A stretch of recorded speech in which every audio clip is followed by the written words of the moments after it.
So this is a joint work with Joe Lucas, who is a senior director of statistical research at Quintiles company in the research triangle in North Carolina. And I have developed this work during my PhD at Duke University. So basically we are introducing interactions in sparse latent factor models. So the outline of my presentation includes 4 points. I will skip the second one due to time constraint. I will start with an introduction, explain a little bit about the data, the gene expression data, the focus of our application. And then we move to the third model, to the third point over there, where I will talk about the main model where we discuss nonlinear interactions in this factor analytic approach. So I will finish with the conclusions. So basically the factor model, a simple factor model, is described as this picture.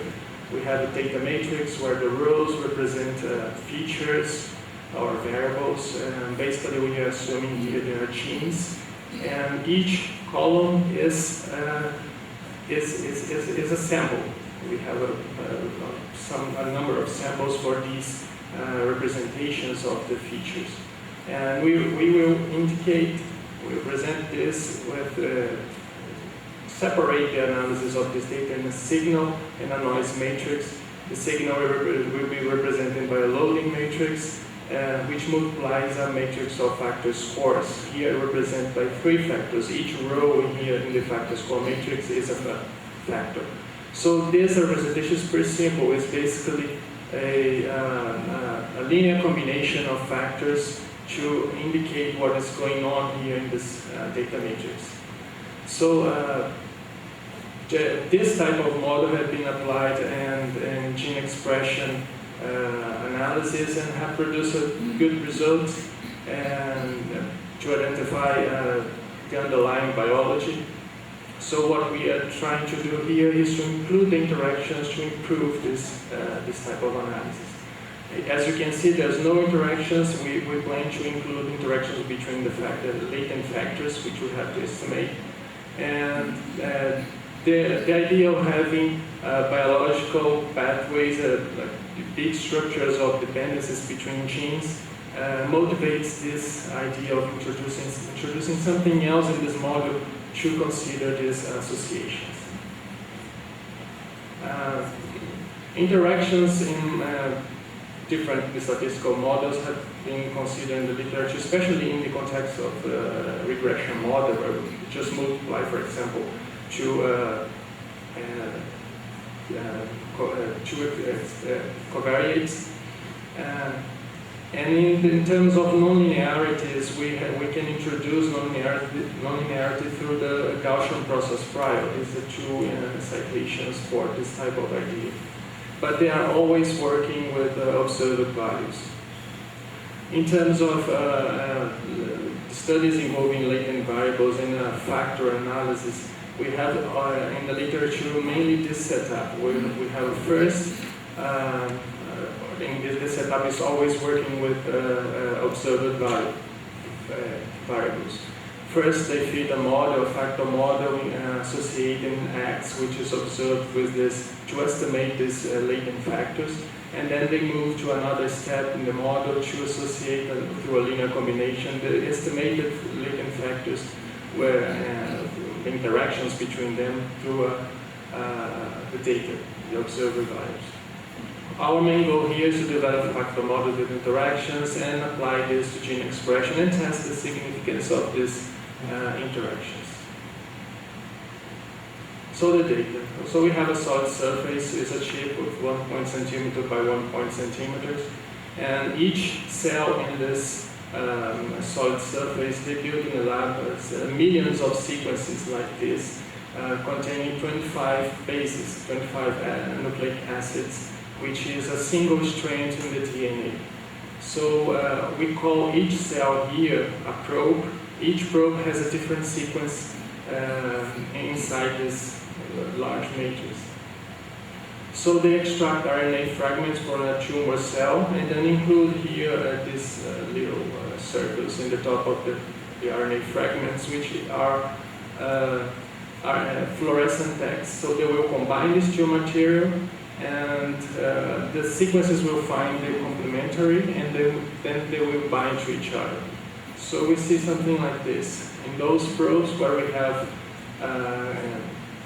bindings, they will have this fluorescent tag in the top. And in other probes where we don't have these connections, they will remain without the fluorescent tags.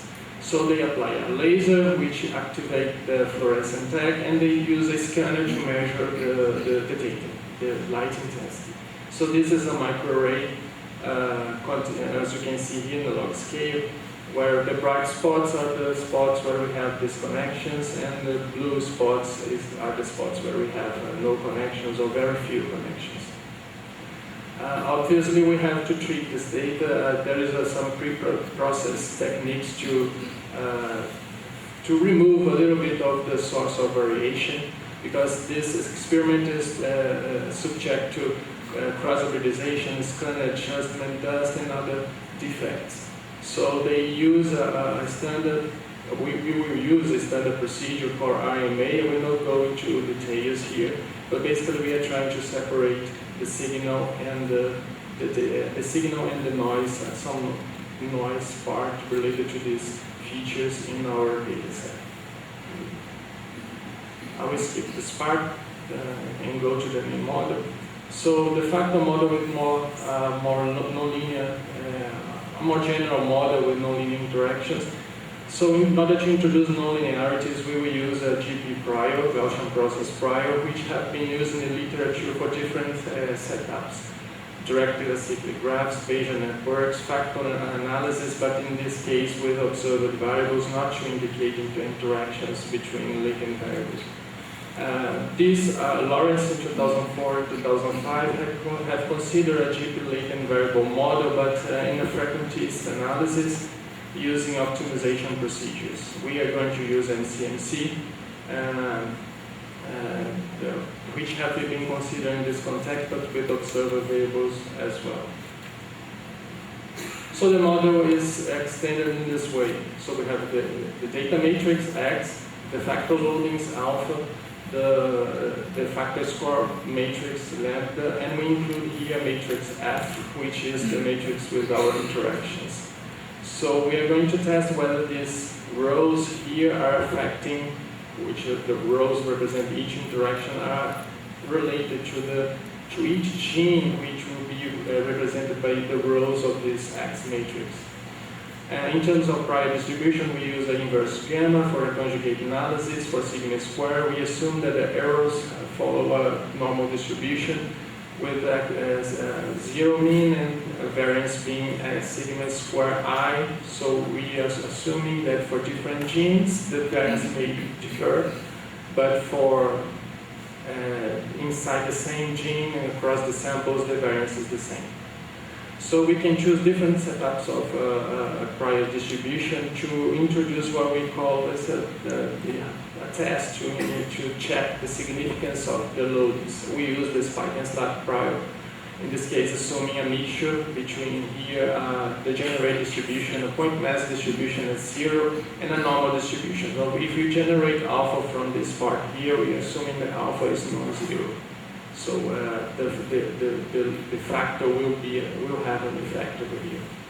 So we can choose different priors. We can put a specific probability for each loading and each factor, or we can choose groups of priors if you want, depending on the knowledge you have about the association or not.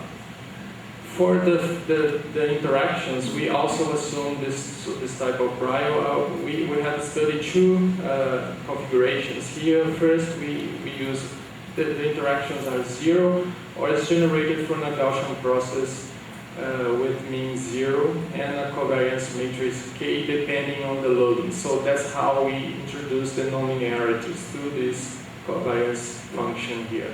We are going to use a square exponential covariance function, which is popular in the literature. And basically the formulation is like this. So we have here the distance between these factor scores in two different samples, J1 and J2. And we have this length scale parameter. The larger that parameter, the smaller will be this k lambda here. So the smaller will be the association. So we fix this parameter. We are not trying to estimate it. Again, we have different configurations for the priors, the Bernoullis that we are going to assume for these two setups. Here we can have our point mass in a normal or Gaussian process, or a point mass, a 2-point mass, indicating that the effect, if there is any effect, the effect is the same across all genes. And here the effect may differ from gene to gene. The first option is more plausible. So in order to impose identification of the model, we do that through the priors. So we are assuming a setup like this. We have a group of genes, number one, which we believe is strongly associated with factor 1, and a group of genes, number 2, associated with factor 2. I will have an application involving this idea.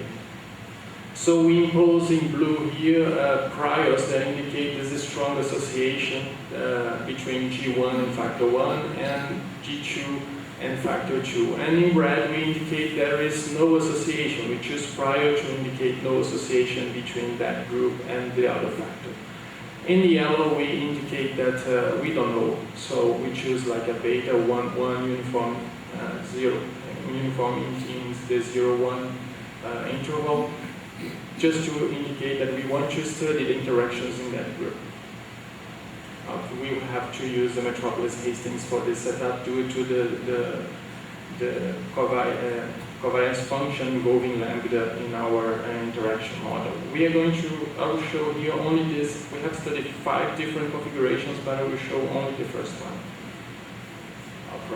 So in the simulated study, this is the real surface representing the interactions, the nonlinear interactions between the two factors, lambda 1, lambda 2, the two factors that we are introducing in our model. So it's a multiplicative interaction, which is represented by this saddle shape in our surface here. I will focus on this group of graphs in the top because they are related to the main model. The other group is related to the model that I have skipped. So the model number one, this model we use LS of 0.1. As you can see, the model can recurve pretty well the saddle shape of the simulated surface. Obviously, we have some irregularities in the middle, but this is a posterior estimate. We have an interval, variability, and HPG interval around this surface. This is the mean of the estimates of these two factors. And if you increase the LS parameter, the landscape parameters in the covariance function, you make the surface smoother and flatter. So it's a trade-off. If you increase the LS, you are making your posterior estimation worse, but you are getting a surface that is smoother. So you have to choose the landscape parameter carefully.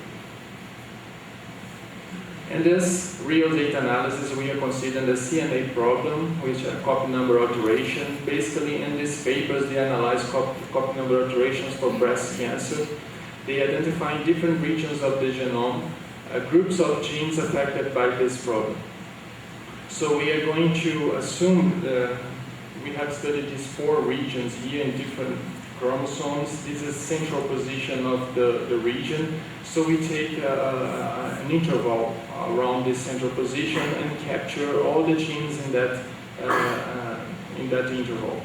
So this will be our group 1 and group 2, which we will say that is associated to factor number 1 and factor number 2. And we want to see if the CNA in the region number 1 is the factor in this region number 1 is the interaction between this factor and the factor in region number 2 is affecting the other genes in other parts of the genome. This is an estimated matrix for one of the models, model for region number 1 here. I think it's region number 1 and 4. So in green you see those factors that are identified as 0. Remember, we have put a prior, which is a mixture with a point mass 0 and a Gaussian process. So the 0 ones are the greens, and the others, the dashed lines you see, dashed rows here, are the ones identified as non-zeros. If I remove the green ones, you see a pattern like this. So, for example, some genes are affected by factors which goes from red to blue, and other ones from blue to red. So different configurations. This is the surface that estimate using this posterior estimates here. So in the simulation we have a saddle shape, which is a control. I have chosen the saddle shape. Here in the real case we see different surfaces, just representing the interaction in a real case. I have chosen just these two genes here, the 1524 and 1945. And I have analyzed 4 different data sets. They are all breast cancer data sets. I will use the name of the author who have presented these data sets. So they are all breast cancer data sets, but with different sample sizes. So the level of information is different. But we expect to see intersections when we compare them. So in the main diagonal, you see the number of interactions identified for each data set. So if we check how many of these are included here, we have 6 genes being affected by the interactions in this data set and in this data set, the intersection between them. So they are all breast cancer data. We expect to see those intersections. We can test whether this is a random configuration by just simulating 100,000 times random patterns of this number, including this number of interactions, and checking whether they have intersections or not. And you will see superior configurations, superior than this, in very few cases for our regions. So in conclusion, we have developed here just a sparse latent factor model, including interactions between the factors.